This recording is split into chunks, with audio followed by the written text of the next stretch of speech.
The Israeli army is one of the world's largest arms importers and receives substantial support from Western nations both financially and politically. The United States alone gives Tel Aviv at least $4 billion annually in military aid. Add to that the millions of dollars from the UK, Germany, France, and Canada. Despite the global support it receives, Israel has failed in both the goals it set since launching its brutal, ongoing war on Palestine's Gaza in October, eliminating Hamas and rescuing its hostages from the besieged enclave. This failure has raised questions regarding the Israeli army's effectiveness and reliability, but these questions are not new.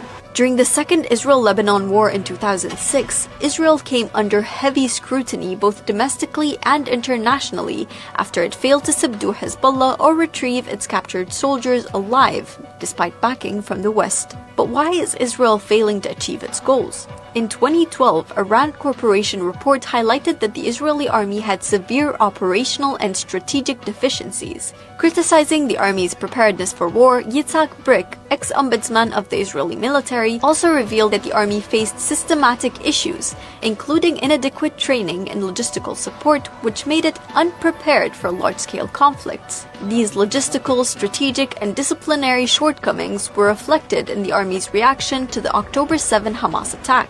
Despite reports that indicated the possibility of an attack, Israeli forces failed to act preventatively, which cost them 250 hostages, half of whom are still in Hamas custody, and a long-term, debilitating war that has cost Israel over $60 billion.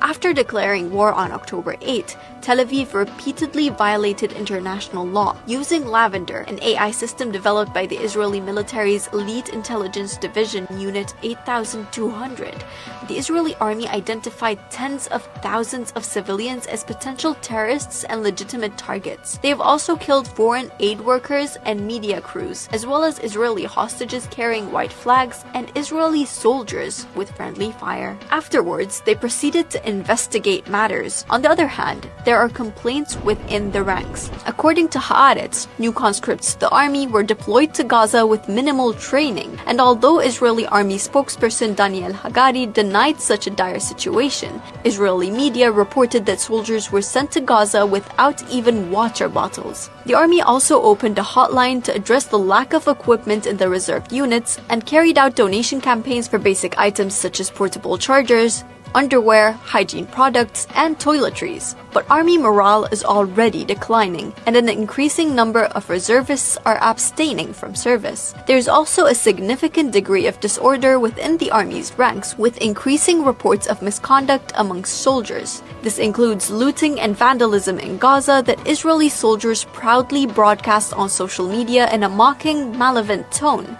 shattering Israel's claims that its army is the most moral of all and critically impacting its image. This has been aggravated by official statements that were disproven by independent investigations and media reports, such as the misinterpretation of a calendar as a list including names of Hamas fighters. What's more, Hamas, the alleged target of Israel's onslaught, are still operating across Gaza more than 8 months into the war. They were able to infiltrate Israeli lines outside of Gaza on June 6, 2024, 244 days into the war. Additionally, the army has been at the center of self-serving rivalries. Retired members of the military asserted that Israeli Prime Minister Benjamin Netanyahu has been manipulating military operations to serve his political interests, aiming to satisfy his nationalist base and to prevent far-right parties from abandoning his government, while Netanyahu's wife claims that members of the army itself are planning a coup to topple the government.